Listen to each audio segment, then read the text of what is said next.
Гайс, в момента сме на вила. Последен ден, ние утре ще тръгваме. Не мога да повярвам. В момента сме май месец. Ето, ако не ми вярвате, вижте датата. Ето, неделя. 25 май. Само да се фокусира, че...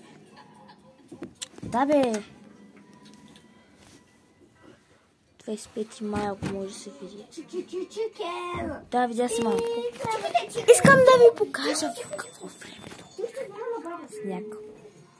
Вънка вали сняг. Не мога да го повярвам никога.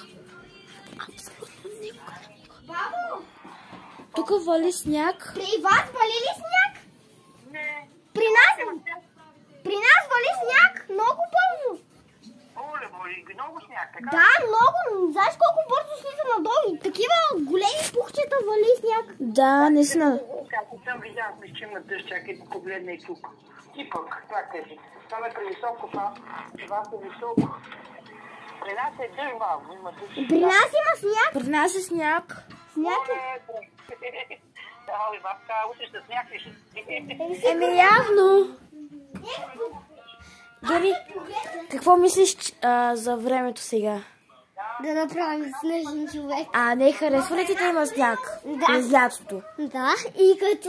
Стаси, Да излезем и да направим снежен човек. Стаси, какво ти е мнението за вънка? Хубаво. Добре. Не е сутринта много рано. Да, много рано, защото наваля бащата в 9 часа на работа. А, вие 9 часа още ще дойдете. Не. Не, към 7:30. 8.